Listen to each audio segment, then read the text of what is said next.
Bem, queridos, a passagem das Escrituras para a qual eu gostaria de chamar a sua atenção nesta noite se encontra aqui no livro do profeta Jeremias, e o capítulo de número 8. Abra comigo nesta noite no Antigo Testamento, no livro do profeta Jeremias, e o capítulo de número 8. Estas palavras de nossa segunda leitura, Jeremias capítulo 8, versículo de número 20. Ouça essas palavras: passou a cega, findou o verão, e nós não estamos salvos. Que palavras tão tremendas!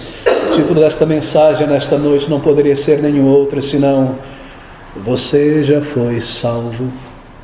Oh, amigos, esse é um texto que fala sobre o perigo da procrastinação espiritual, de deixar para depois e para amanhã buscar a Deus, buscar o perdão de Deus através de seu Filho Jesus Cristo, deixar para depois buscar a reconciliação com Deus. Há uma tragédia nisso, há um perigo de vida nisto. E essas palavras de Jeremias, nesta tremenda lamentação, no versículo 20, quando ele fala, como que falando pelo povo de Israel, refletem exatamente a tristeza, a dor e a tragédia de deixar o Senhor para mais tarde. Passou a cega, findou o verão, e nós não estamos salvos. Palavras do profeta Jeremias, escrita por volta do ano de 580, o sexto século antes do Senhor Jesus ter nascido neste mundo, pronunciadas pouco tempo antes da invasão de Israel, de Jerusalém em particular, pelos exércitos tremendos da Babilônia.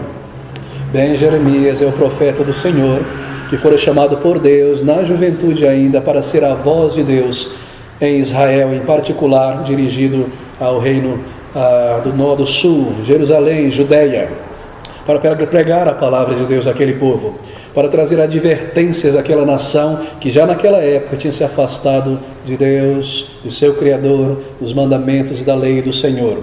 O povo de Jerusalém, da capital de Israel, tinha abandonado a Deus em seu coração. E apesar da pregação de Jeremias e de outros profetas, aquele povo tinha se endurecido e se ensoberbecido até o ponto que eles não voltariam a Deus, eles não ouviriam a advertência, eles não creriam na voz do Senhor através do seu profeta e não se arrependeriam. E o julgamento de Deus seria então executado contra aquela nação, em particular contra a grande cidade de Jerusalém. E aquelas belas muralhas, aquele templo tão belo seria lançado no chão e queimado e destruído, e aquele povo seria levado em cativeiro com anzóis em seu nariz como presa até chegar à Babilônia, e ali permaneceria se alimentando de ídolos por tantos e tantos anos, até aprenderem que há um só Deus e um Senhor. Eles não voltariam ao Senhor em arrependimento, eles não ouviriam a voz do Senhor. O julgamento de Deus, na verdade, veio em dois momentos. No ano 605, Judá, o sul, foi invadida pelos babilônios. E no ano de 585, Jerusalém, em particular, foi destruída e suas muralhas derrubadas, completamente destruída. E o ministério de Jeremias acontece poucos anos antes da execução deste juízo do Senhor contra Jerusalém. Jeremias vê a aproximação dos exércitos da Babilônia. Ele percebe que o povo não ouviria o chamado ao arrependimento e não se voltaria ao Senhor. E ele percebe que logo o julgamento do Senhor seria executado contra aquela nação.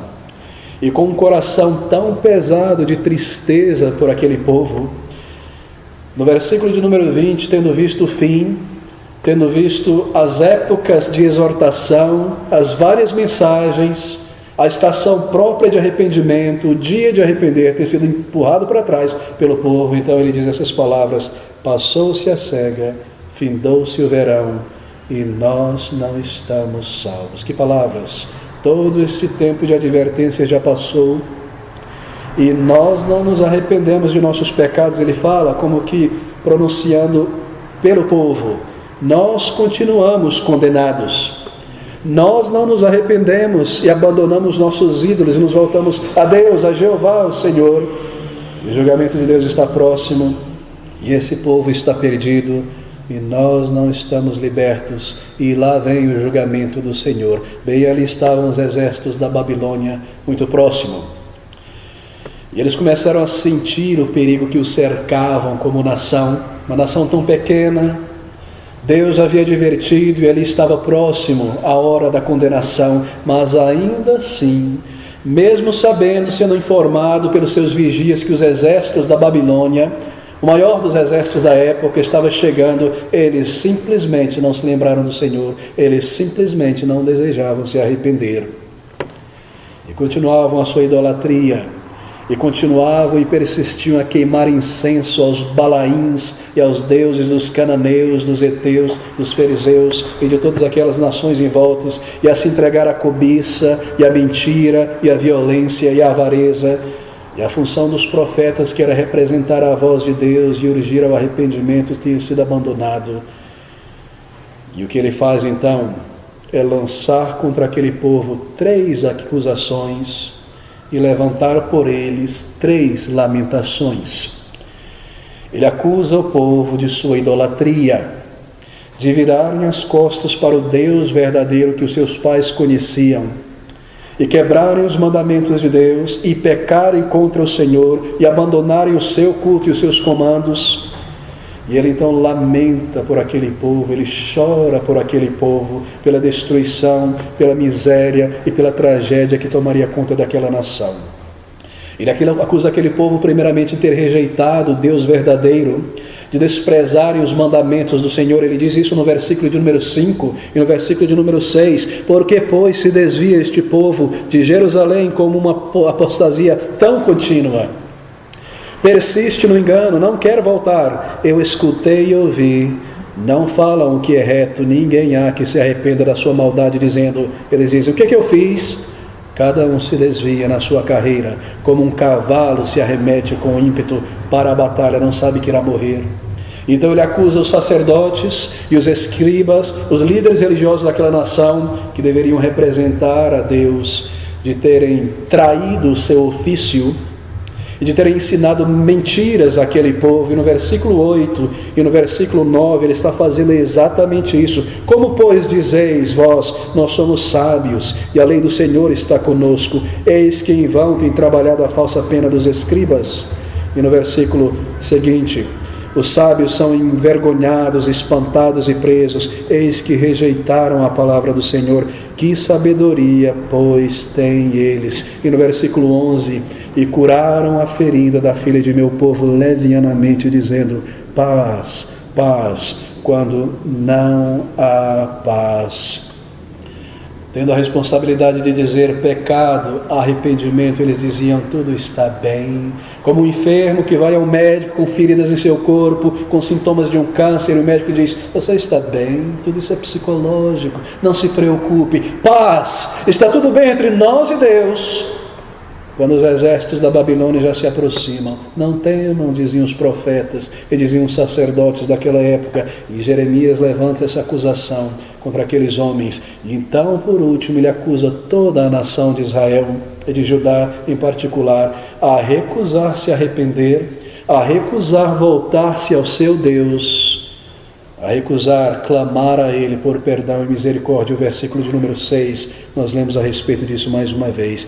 Eu escutei e ouvi, não falam o que é reto, ninguém há que se arrependa da sua maldade. Amigos, então 3 lamentações levantadas por aquele povo. Jeremias lamenta a desolação da terra e o castigo terrível que logo chegaria, versículo 13, versículo de número 23, certamente os apanharei, diz o Senhor, já não há uvas na vide, nem figos na figueira, e até a folha caiu, e o que lhes dei passará deles. Tantos sinais da desaprovação de Deus, não haviam mais colheitas como antes, não havia o fruto da vide, era Deus quem dava essas coisas, e Ele tinha retirado, e aquela nação não percebia os sinais. E nós lemos esse versículo seguinte, versículo de número 22, na verdade, a contínua exortação, a desolação da terra, porventura não há bálsamo em Gileade. Na verdade, essa é a segunda lamentação, porque o coração do profeta está ferido. Ele sabia que a condenação viria, mas ele sabia, por conhecer a Deus, que eles não precisavam ser condenados, que eles não necessitavam ser destruídos, que Deus estava pronto a perdoar, que Deus estava pronto a mandar embora os exércitos babilônios, que eles não precisavam ser destruídos, que Deus poderia perdoar e perdão estava disponível. E nós vemos isso no versículo 18, 19 e 22. Oh, se eu pudesse consolar-me na minha tristeza! O meu coração desfalece em mim. Eis a voz do clamor da ferida do meu povo, da terra muito remota. Não está o Senhor em Sião para perdoar, isto é, não está nele o seu rei. Porque me provocaram a ira com as suas imagens de escultura, com vaidades estranhas. E o versículo de número 22, então, porventura, não há bálsamo em Gileade? Será que Deus não está pronto para perdoar? Ou não há lá médico, Gileade, aquela grande cidade conhecida pelo seu bálsamo medicinal? E ele está dizendo simbolicamente, será que Deus não está pronto a perdoar? Será que Ele não está pronto a curar se somente este povo se arrepender? 3 acusações, 3 lamentações levantadas pelo aquele profeta contra aquela nação, contra os sacerdotes, contra cada indivíduo. Então, por último, ele se lamenta daquilo que aconteceria depois de tantas advertências, chamados, instâncias. O povo se recusa a se arrepender. E no versículo 20 nós lemos estas palavras, então, que pertencem ao nosso texto desta noite. Passou a cega, findou-se o verão, e nós não estamos salvos. Amigos, o maior pecado daquele povo foi ter abandonado a Jeová, o seu Deus, e ter virado as costas a um Deus real, tão presente em sua história e tão presente em sua vida diária. Eles abandonaram a Deus para se voltar a falsos deuses imaginários. Veja o versículo 19, a segunda parte deste versículo. Porque me provocaram a ira com as suas imagens de escultura, com vaidades estranhas. Vaidades ou vazio, a tradução da palavra ídolo no hebraico. Por causa disso, eles se tornaram pessoas imorais, violentas, malignas, opressoras, e o resultado de abandonar um Deus santo e justo e se voltar a deuses imaginários foi que aquela nação se tornou como aqueles deuses imaginários, opressores, malditos, maliciosos, entregando seus filhos a sacrifícios a Moloque, roubando uns aos outros por possessão de terra, matando uns aos outros, se autodestruindo. O povo tinha abandonado o Deus verdadeiro. O povo tinha abandonado o Deus real para adorar ídolos dos povos. Mas por quê? Por quê? O que há de tão atrativo nesses deuses? O que chamava a atenção daqueles homens e mulheres judias?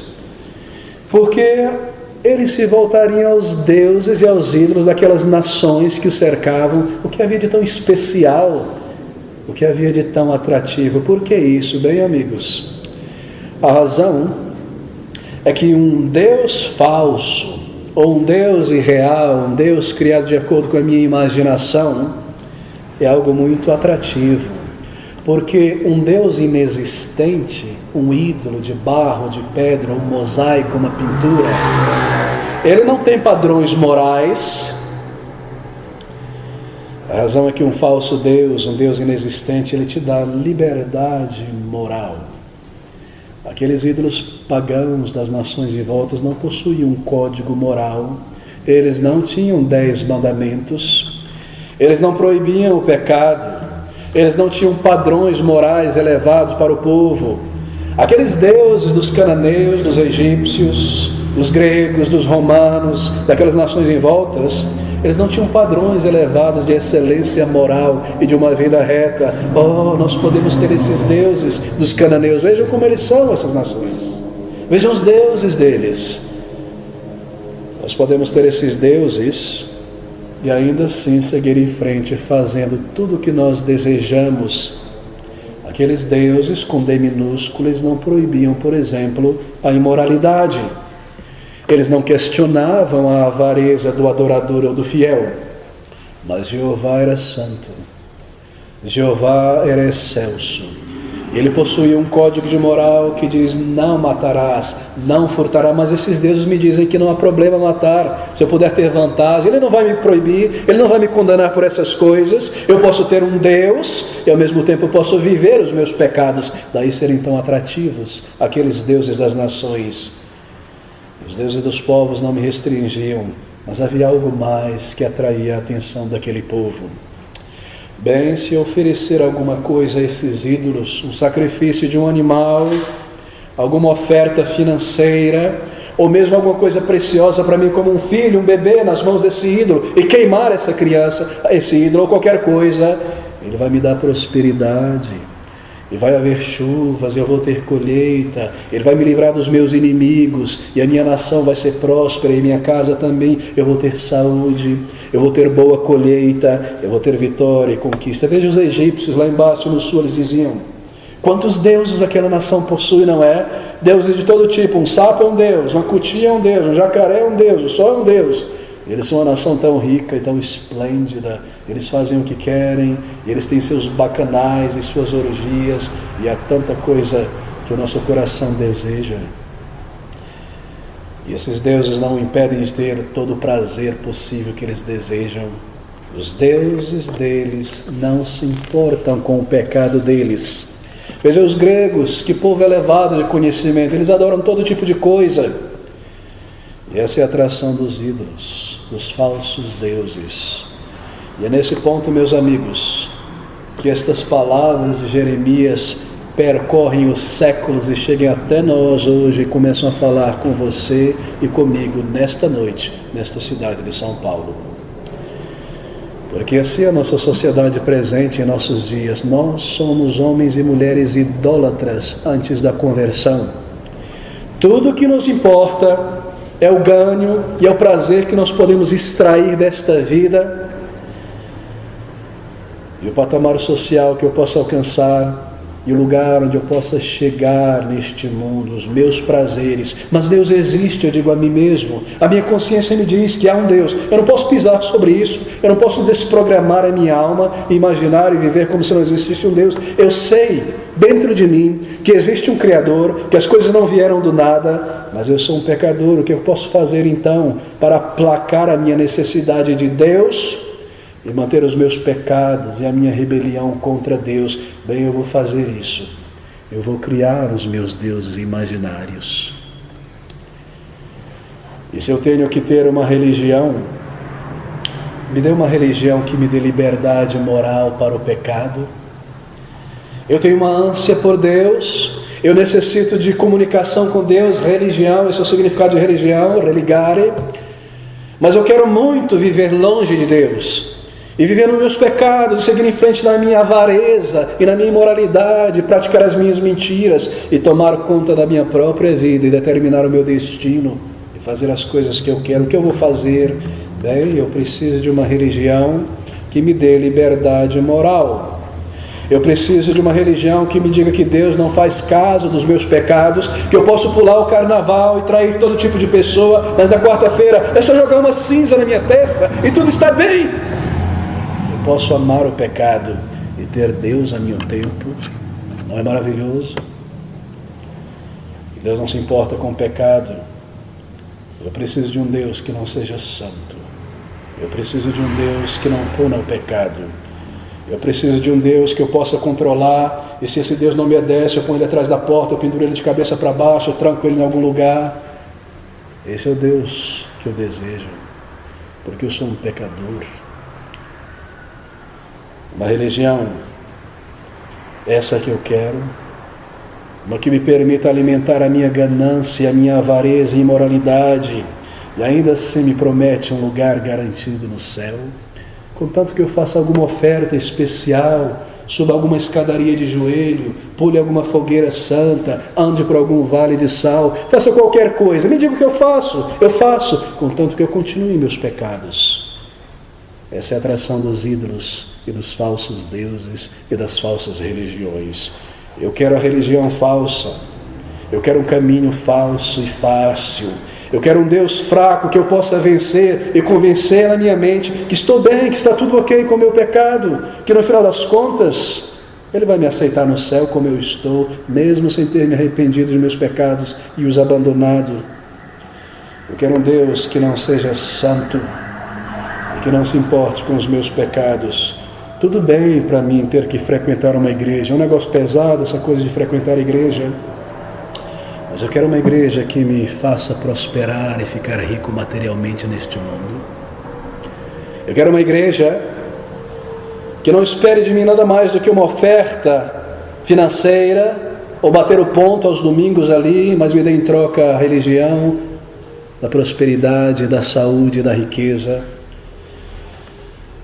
Eu quero uma religião que me pregue um Deus que resolva tudo para mim quando eu preciso, mas que não interfira na minha vida. Eu não quero um Deus onisciente que saiba dos meus pecados secretos, nem dos meus pensamentos sujos. Eu não quero esse Deus. Eu não quero um Deus santo que exige e comanda o arrependimento e virar as costas para o pecado como um sinal de verdadeiro arrependimento. No final das contas, eu não quero a Deus, eu quero o que Ele pode fazer por mim. Me dê o Deus da teologia da prosperidade. Eu não quero um Deus que seja Senhor da minha vida. Eu quero continuar a dirigir a minha própria vida. Obrigado, não toque em mim, não interfira em minha vida. Me dê bênçãos e um lugar no céu. Eu não quero a Deus, eu quero um gênio da lâmpada, que fique num canto e quando eu precisar resolver alguma coisa, eu chamo a ele, eu ponho uma oferta, puxo a alavanca e ganho uma bolada de dinheiro. Eu não quero uma igreja, eu quero um cassino religioso. É tão atrativo, não é, queridos, a religião do século XXI, os deuses disfarçados de cristianismo em nossa volta. Eu quero o gênio da lâmpada que não me importune com arrependimento e submissão e lágrimas e tristeza pelos meus pecados. Eu quero a religião show. Eu quero prosperidade neste mundo. Eu não quero ninguém que dirija a minha vida. Eu não quero um dia de julgamento. Eu não quero um salvador de pecados, mas da minha condição financeira atual. E eu abandono a Deus em meu coração. Eu abraço Deus do evangelicalismo de nossos dias. Essa era a condição daquelas pessoas no tempo de Jeremias. Eles viraram a costa para Jeová e amaram os deuses das nações. Mas eles estavam em grande perigo, na verdade. Porque Deus não se deixa zombar e apesar de longânimo e paciente, há um limite estabelecido por Deus.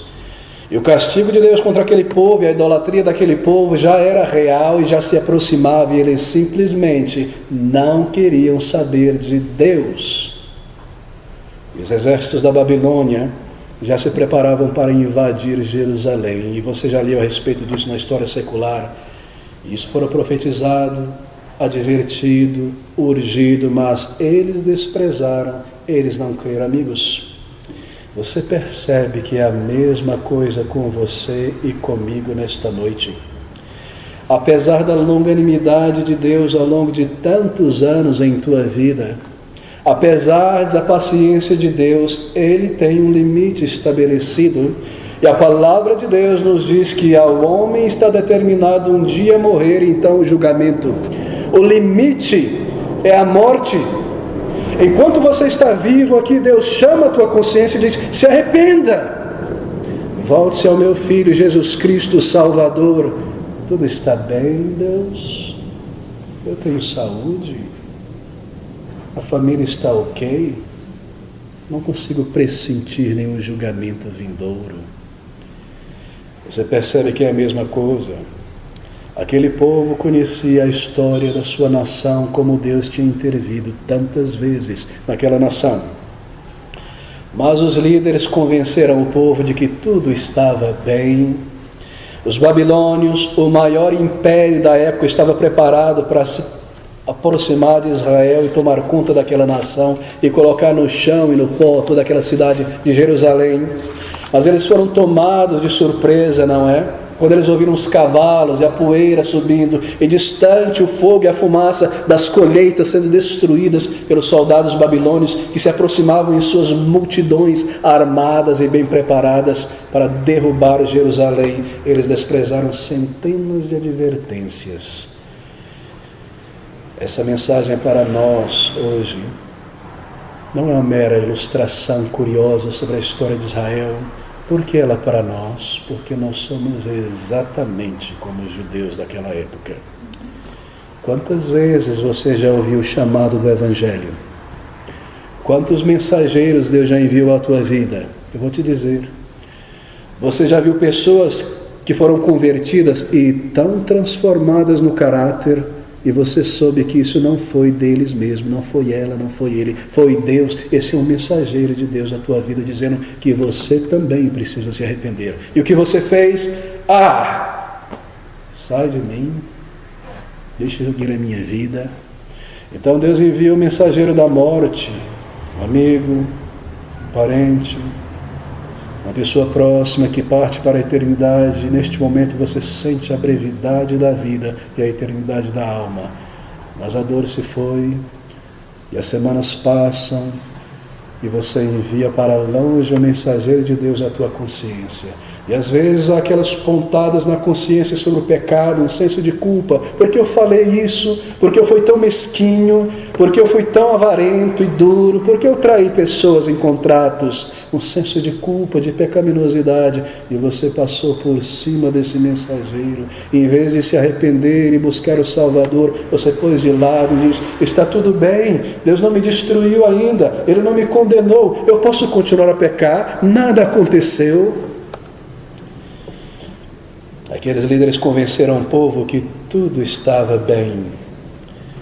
E você tem se convencido a si mesmo que tudo está bem entre você e teu Deus, ainda embora você nunca buscou a Jesus Cristo, Filho de Deus, em arrependimento e fé. Você disse a si mesmo: eu posso viver a minha vida como se Deus não existisse, está tudo bem, mais tarde eu busco a Deus.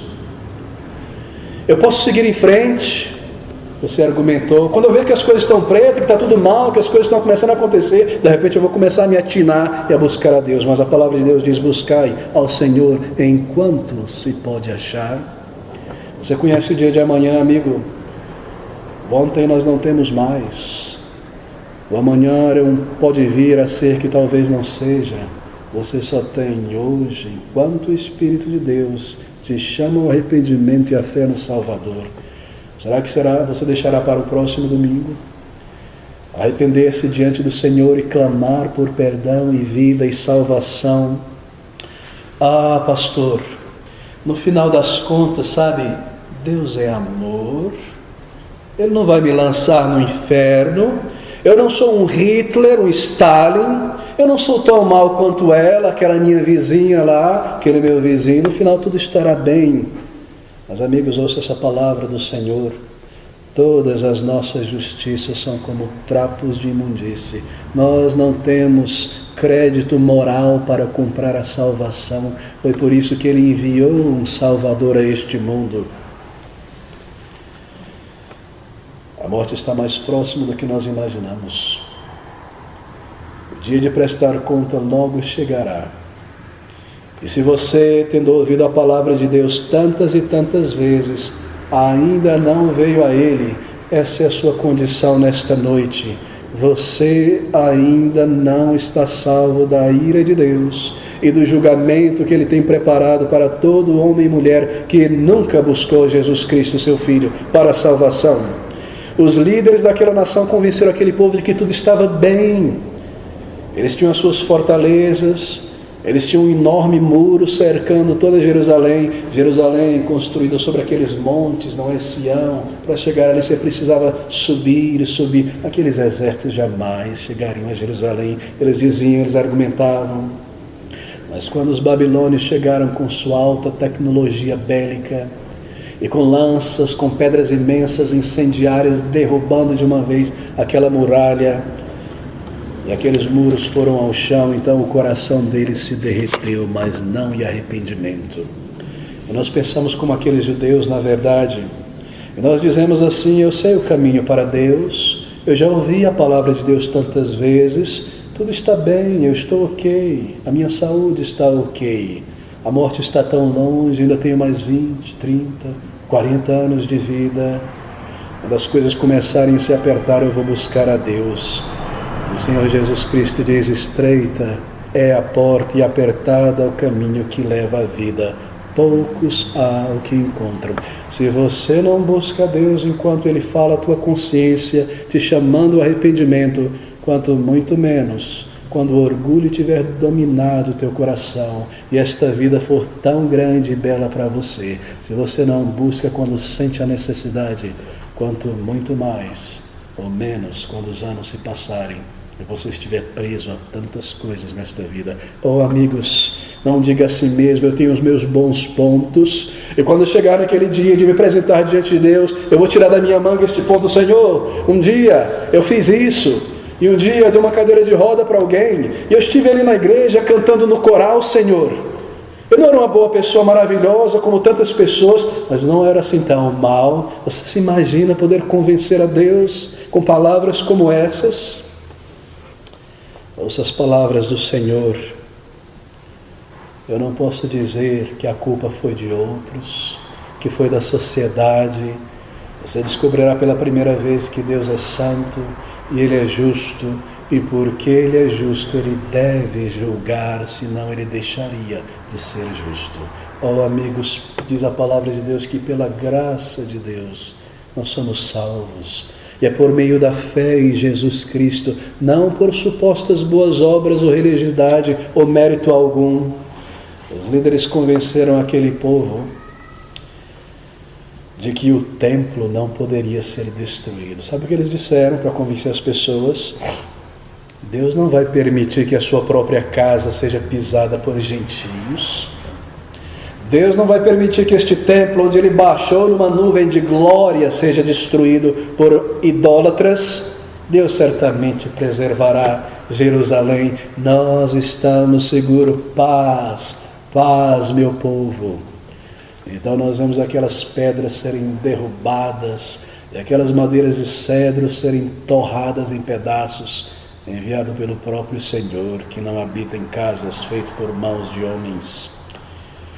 Será que há alguém aqui nesta noite dizendo a si mesmo: Deus é um Deus de amor, Ele não pode enviar pessoas para o inferno, no final das contas, eu não sou nenhum criminoso, eu nunca matei ninguém, eu nunca me envolvi num mensalão. Ouça as palavras do Senhor em Romanos capítulo 3, 23. Todos pecaram e separados estão de Deus. O salário do pecado é a morte, mas o dom gratuito de Deus em Cristo Jesus é a vida eterna. Veja esse versículo 20 agora comigo. Nós corremos para o final. Que palavras! Passou a cega, findou o verão, e nós não estamos salvos, queridos. Nestas palavras nós podemos ouvir o clamor daqueles que morrem.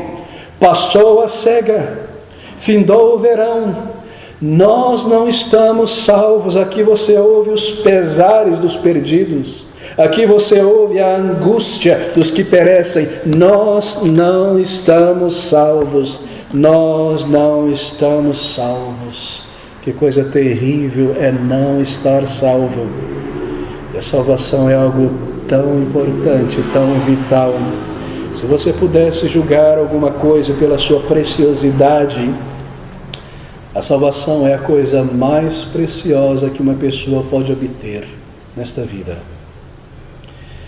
Ter o perdão de Deus, de teus pecados, ser livre do julgamento que Deus tem preparado para toda a alma que já entra neste mundo pecador, ter a paz com Deus e a reconciliação e a paz de Deus em teu coração, respostas à tua oração, ter um amigo no céu que intercede por você, ter a tua vida sendo conduzida e guiada até o final, ter a certeza de vida eterna e perdão.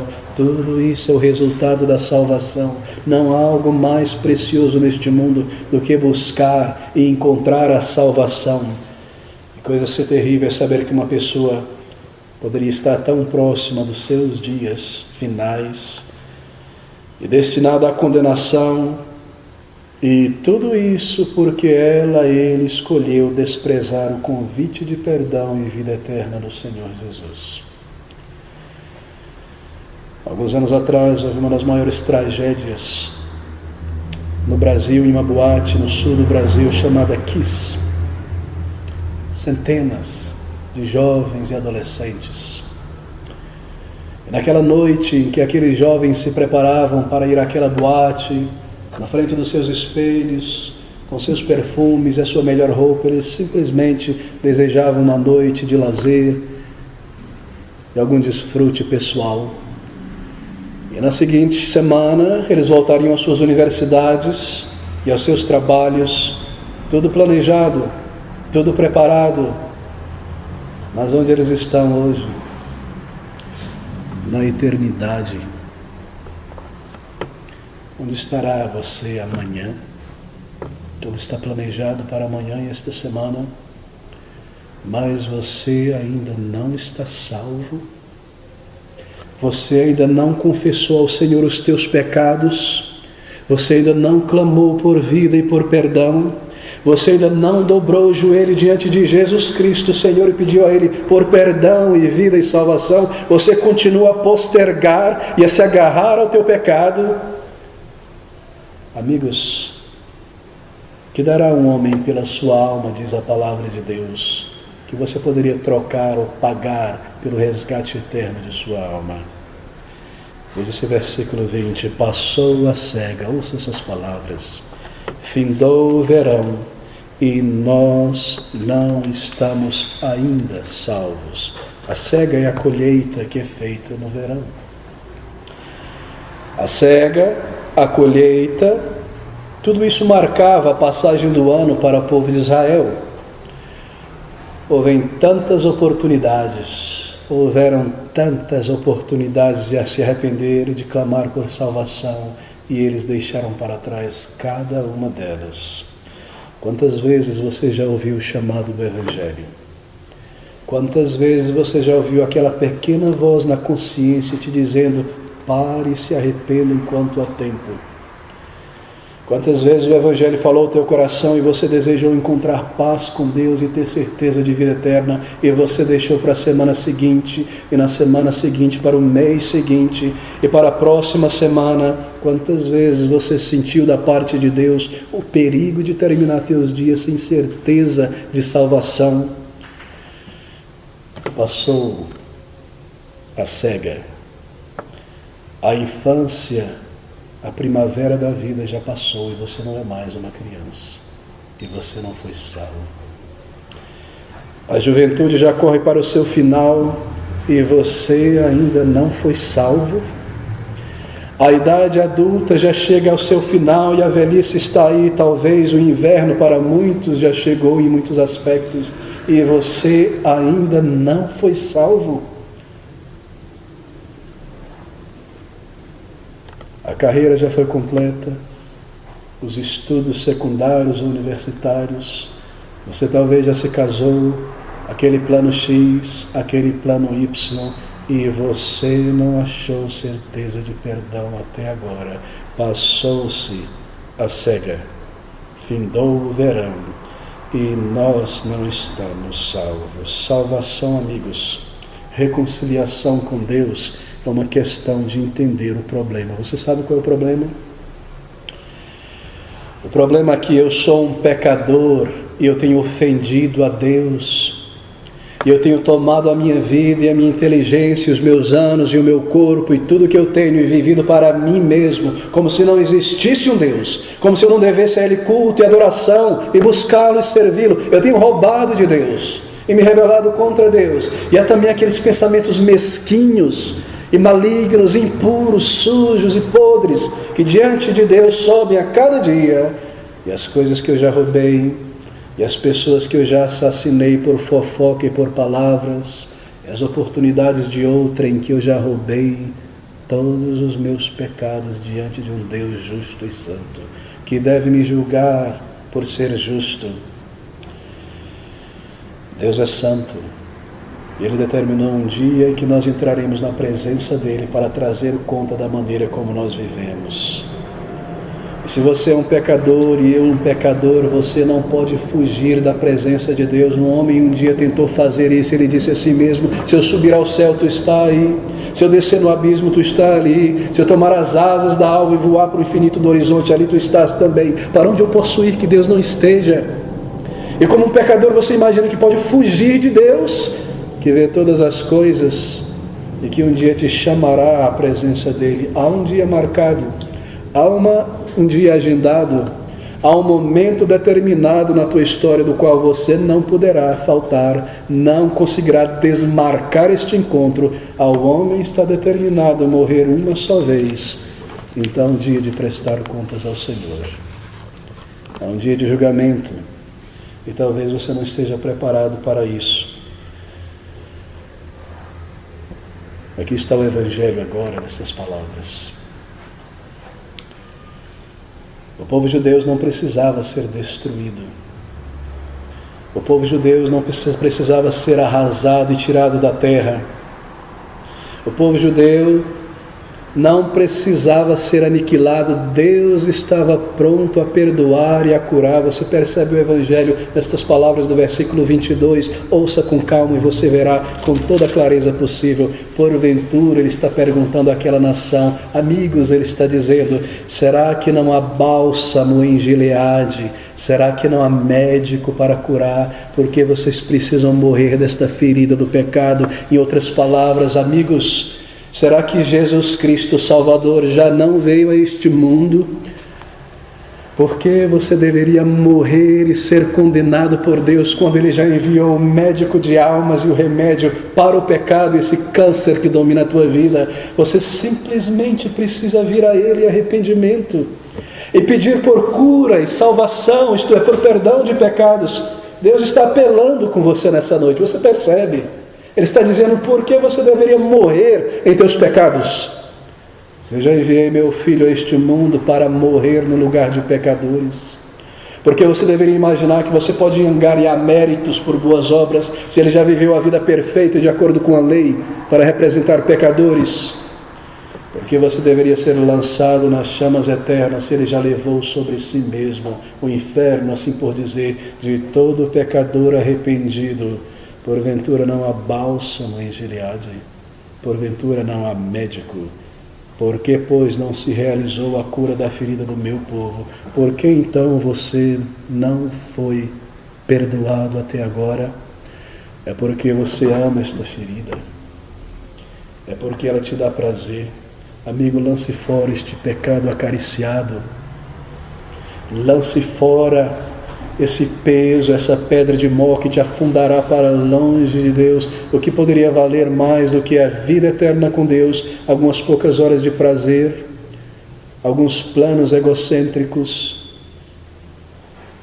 porque você ainda não foi salvo. Se ser salvo é a coisa mais tremenda, é algo tão rico e algo tão gratuito oferecido para todo pecador necessitado. Ser salvo, é maravilhoso ser salvo, é a maior de todas as experiências que uma pessoa poderá experimentar um dia. Ser salvo é maravilhoso ser salvo em vida, e ter a experiência de uma pessoa salva, transformada à paz de Deus. É maravilhoso ser salvo, ser um salvo na morte, e ter a certeza de que quando a luz deste mundo se apagar para você, e a luz de um novo mundo se acender, você estará com o Senhor e não banido da presença dEle. É maravilhoso terminar os teus dias como uma pessoa salva. Você já ouviu aquele Salmo 116?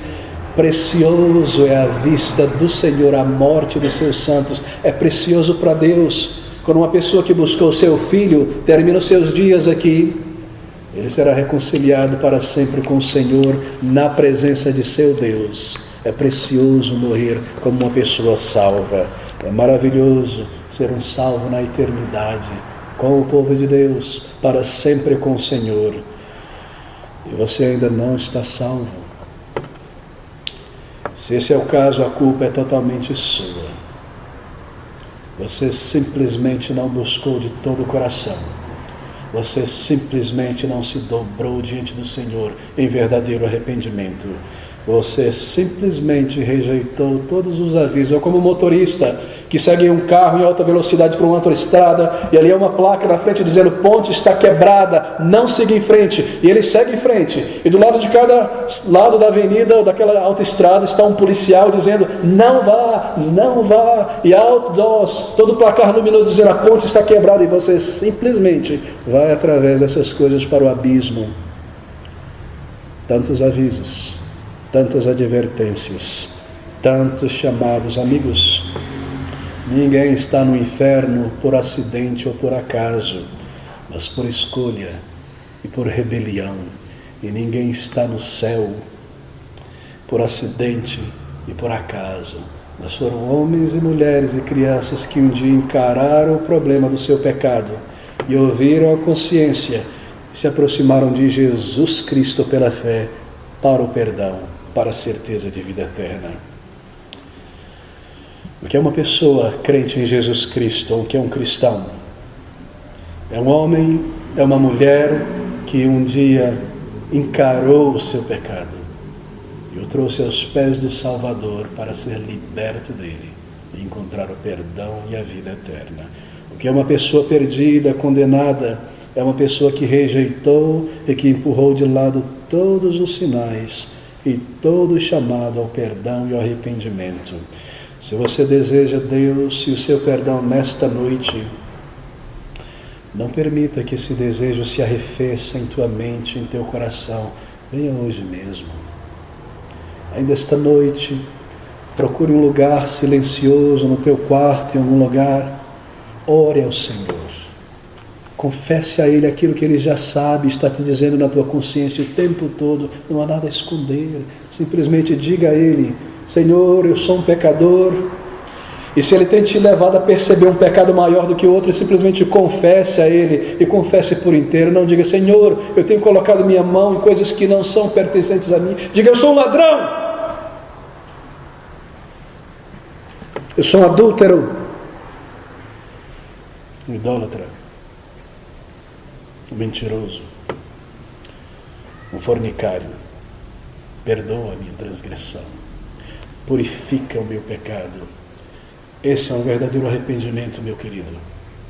Esse é um arrependimento que não voltará vazio e será ouvido pelo Senhor, e Ele te dará uma resposta de paz e de certeza de vida eterna. Não salvo ainda. E você já ouviu tantas vezes o caminho de salvação em Jesus Cristo. Será que um dia você será salvo?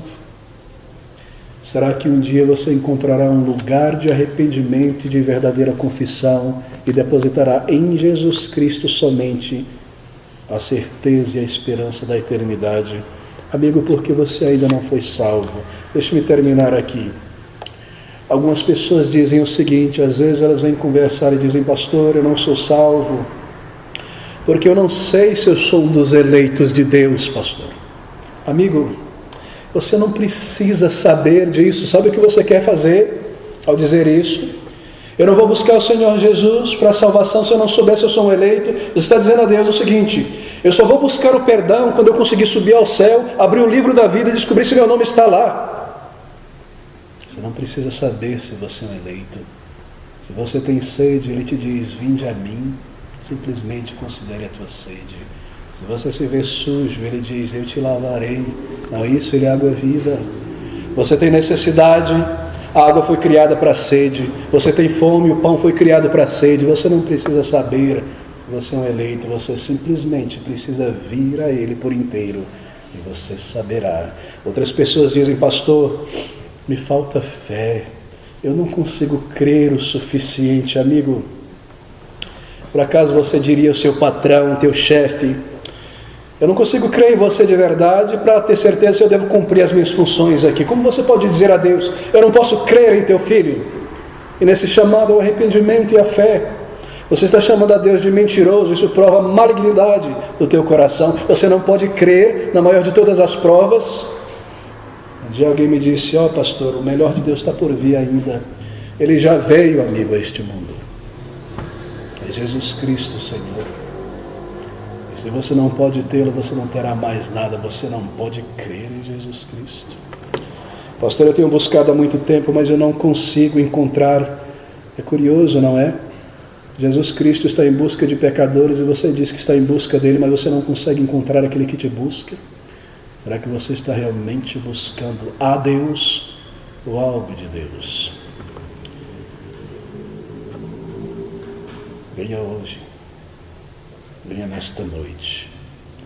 Venha da maneira em que você se encontre, com dúvida ou sem dúvida, incrédulo ou crendo, simplesmente venha. Pastor, eu não consigo ir até Cristo. Então caia aos pés dele simplesmente. Pastor, a minha incredulidade é muito grande. Simplesmente diga isso a ele: Senhor, eu creio, ajuda a minha incredulidade. O que é que te impede desta noite? Você está preso por algum pecado, alguma pessoa? Peça ao Senhor: liberta-me, ó Deus. Salva a minha alma, cura a minha enfermidade do pecado. E se você fizer isso, e se você disser a Ele, e se você simplesmente clamar como você está, Ele te ouvirá. Jesus Cristo Salvador, o amigo dos pecadores. Venha Jesus nesta noite.